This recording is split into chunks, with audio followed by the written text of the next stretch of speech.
Hello అండి, Tirupati day 2 trip ఇదైతే. నిన్న వీడియో పెట్టాను డే 1 చూడండి. ఇంకా నిన్న నైట్ డిన్నర్ చేసి టోకెన్లు ఎప్పుడు ఇస్తారంటే 5కి అని చెప్పారు. మేము ముందే కనుక్కున్నాము. కానీ 5కి టోకెన్లు ఇస్తే 5కి వెళ్ళకూడదు. ముందుగానే 1 గంటకు అలా వెళ్ళిపోవాలి. మేమైతే వచ్చాము. సో ఇందాక చీకటిగా ఉంది చూసారా, అది మెయిన్ బయట లైన్ మనం వచ్చేది అక్కడండి. గంట సేపు దాదాపు 12:50కి మేము వస్తే 2 దాకా అక్కడే ఉన్నాము. గాలి లేదు, దోమలు కుట్టడము, ఓ పక్క నిద్ర వస్తుంది. నరకం అంటే ఏందో చూసాము అక్కడే.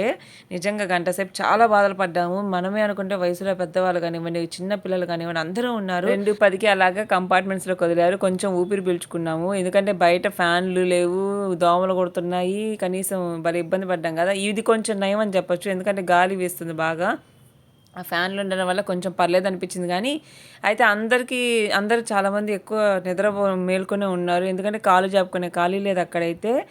ఇంకా కళ్ళు కాయలు కాచేలాగా ఇంకెప్పుడెప్పుడు టోకన్లు ఇస్తారని ఎదురు చూస్తూ ఉన్నాము. కొంచెం ఇబ్బంది పడ్డాము నిద్ర లేక. తప్పదు కదండి, 5కి టోకన్లు అంటే ముందుగా అలర్ట్గా ఉంటేనే కదా, అప్పటికప్పుడు వస్తే రావు. సో మాకు ఇంకా అక్కడ చాలాసేపు ఆగిన తర్వాత 5కి అయితే లైన్ బయటకు వదిలారనమాట. ఇంకా టోకెన్స్ ఇచ్చే దగ్గరికి అయితే ఇంకా మన ఆధార్ కార్డ్స్ అవి తీసుకొని మనం రెడీగా ఉంటే ఇదిగోండి ఇక్కడే టోకెన్స్ అయితే ఇస్తారు. మేమైతే 5:15 టోకెన్స్ తీసుకుని బయటకైతే వచ్చాము. మేము శ్రీనివాసంలో లాకర్స్లో లగేజ్ పెట్టామండి. ఆ లగేజ్ తీసుకుందామని వచ్చాము. అంటే ఆ లగేజ్ మనకి ఫ్రీనే. శ్రీనివాసంలో మీకు అంటే మీరు ఎక్కడ నుండి రాగానే బస్ స్టాండ్ దగ్గర శ్రీనివాసం ఉంటుంది కదా, అక్కడ మీకు ఏం అవసరం లేదు, ఫ్రీగానే అక్కడ లాకర్ పెట్టేసుకొని పనుకోవచ్చు. లాకర్ లేకపోయినా అసలు పనుకోవచ్చు. అక్కడ వాష్రూమ్స్ అన్నీ ఉన్నాయన్నమాట, ఫెసిలిటీ. ఇంకా మేము అక్కడ లాకర్లో లగేజ్ తీసుకొని గోవింద హైట్స్కి అయితే వచ్చామండి. హైట్స్ అనమాట. సో ఇక్కడ మేము ఆ శ్రీనివాసం ఎదురుగానే ఉంటుందండి ఇది. ఇంకా దీనికి రావడానికి ఆటో అతను అడిగితే 100 రూపాయలు అడిగాడు. ఇదేంది శ్రీనివాసంకి ఎదురే కదా ఉంది అంటే, ఆ చుట్టూ తిరిగి వెళ్ళాలి అది ఇది అన్నారు. సరే వాళ్ళ పాయింట్ వాళ్ళదండి. కానీ మనం ఆ 100 రూపాయలు మిగుల్చుకుందామని నడిచేసి వచ్చాము మేము. దాదాపు ఒక 800 మీటర్లు ఉంటుంది. కానీ హోటల్ శ్రీనివాసం ఎదురే ఉంటుంది. ఇది చాలా బాగుంది గోవింద హైట్స్. ఇది వచ్చేసి మాకు 24 అవర్స్ తీసుకున్నాం రూము. 2200 అనుకుంటా రూమ్కి. రెండు బెడ్స్ ఉన్నాయండి. ఒకటేమో ముగ్గురు పడుకునేది, ఇంకోటేమో ఒకరు పడుకునేది. ఇంకా అలానే ఏసీ ఉంది, బాత్రూంలో గీజర్ ఉంది, డ్రెస్సింగ్ మిర్రర్ ఒకటి ఉంది, టీవీ ఉంది, అన్నీ ఉన్నాయి చక్కగా. అయితే రూమ్ కొంచెం చిన్నది. పోయినసారి మేము తీసుకున్నాం కదా తిరుపతిలో, అంత పెద్దది కాదు. కానీ చాలా చాలా చాలా రీజనబుల్ అండి. రూమ్ మాత్రం చాలా కంఫర్ట్గా, చాలా నీట్గా కూడా ఉంది.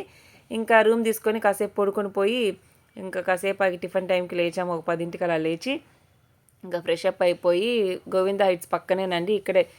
ఇంకా హోటల్ నుండి బయటికి రాగానే ఆ ఎండ చూస్తే ఇంకా అదిరిపోయింది ఎండ. ఇంకా మా వల్ల కాదు. అంటే ఇంకా ఈ ఎండకి మనం దూరం భారం ఎక్కడ వెళ్ళి తింటాము. కారు కూడా లేదు. మేము నడిచి వెళ్ళడము, ఆటోలకు వెళ్ళడము అవ్వాలి. ఆ ఆటోల్లో అడిగితే వందలు అడుగుతారు. ఇంకా నడిచి వెళ్ళాలంటే ఎండకి మా వల్ల కాదనేసి ఆ గోవింద హైట్స్ పక్కనే కూడా ఇలాగా హోటల్స్ అయితే ఉన్నాయండి. నీడ పట్టున ఫ్లైఓవర్ దగ్గర అనమాట.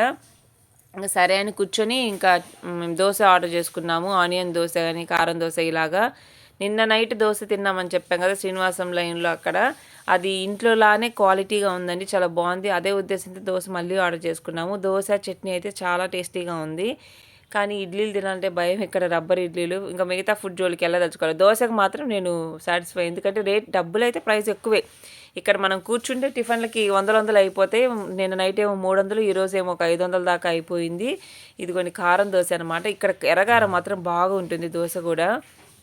ఇంకా ఇది దోశ తినేసాక నేనైతే ఒక ఆనియన్ దోశ తినేసి ఒక సోడా తాగాను. ఎండ ఒక పక్కేమో గోల ట్రాఫిక్, అదంతా మన ఫ్లైఓవర్ పక్కన కదా, ట్రాఫిక్ భలే గోల అండి.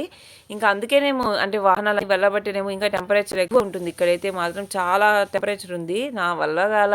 ఇంకా ఈ దెబ్బకు భయపడి మేము ఏం చేసామంటే మధ్యాహ్నం లంచ్ టైంలో మేము ఆర్డర్ చేసుకున్నాం స్విగ్గీలో. నేను అప్పటికప్పుడు స్విగ్గీ యాప్ డౌన్లోడ్ చేసి ఆర్డర్ చేద్దాము సౌత్ ఇండియన్ ఫుడ్ అని చూస్తే సుబ్బయ్య గారి హోటల్ అని వచ్చింది దాంట్లో. అదేందని యూట్యూబ్ చూస్తే అది ఫేమస్ అనమాట. సరే అని దాంట్లో అయితే ఫుడ్ ఆర్డర్ చేశాను. ఎంత మొత్తం కలిపి 590 అయింది బిల్లు, అతనికి ఇచ్చిన టిప్పుతో కలిపి. అది బుట్ట భోజనం అండి. బుట్ట భోజనంలో చాలా అయితే ఇచ్చాడు. సో ఇది మాకైతే నలుగురికి సరిపోయింది. నలుగురిని తినగా ఒక మనిషి భోజనం అయితే మిగిలిందండి. పడేసాము ఇంకా, ఎందుకంటే బయట ఫుడ్ ఎంతైనా కానీ గ్యాస్ వస్తుంది. ఒక పొడి తినేది ఎక్కువ. సాయంత్రం కూడా ఏమి తినాలని లేదు, నలుగురికి అయినా అలా బయటికి వెళ్ళాము. ఇది గోవింద హైట్స్కి లెఫ్ట్ సైడ్ అలా వెళ్ళాము, ఉదయం దోశ తిన్న చోట అనమాట. ఎవరికి వల్ల మాకేమొద్దు అనుకుంటామంటే సరేలే అని మా నాన్న అయితే 2 చపాతీ పార్సల్ కట్టుకున్నాడు. ఈలోపు మా అమ్మ కూడా ఒక ఆనియన్ దోశ పార్సల్ కట్టుకుంది. అక్కడ ఫ్రైడ్ రైస్ వేయడం చూసి నేను కూడా ఒక ఫ్రైడ్ రైస్ పార్సల్ తెచ్చుకున్నా. కానీ నాకు ఆశేనండి, తినను. ఈలోపు అక్కడ కుల్ఫీ ఒకటి ఉంటే కుల్ఫీ కూడా తినేసి అందరం పార్సల్ కట్టుకొని వాటర్ బాటిల్ తీసుకొని వచ్చేసాము. రూమ్కి వచ్చాక సగం కూడా ఫ్రైడ్ రైస్ తినలేదు. ఇంకా పెట్టా అంటే కొంచెం ఏదో తినాలి స్పైసీగా ఉంటుంది అనమాట నాకు. కానీ ఇలాంటి చోట్ల బయటకు వస్తే డబ్బులు వందలు అయిపోతూ ఉంటాయండి. టిఫిన్కి వస్తేనే 500 నోట్ ఆంతను ఎగిరిపోయిద్ది అనమాట. సో నేనైతే చల్లగా కుల్ఫీ తిని రూమ్కి వెళ్ళి ఆ ఫుడ్ కూడా తినేసి చక్కగా పడుకున్నా. నెక్స్ట్ వీడియో రేపు వస్తుంది. వీడియోస్ నచ్చితే లైక్ చేయండి, హైప్ చేయండి. Thank you so much. Bye.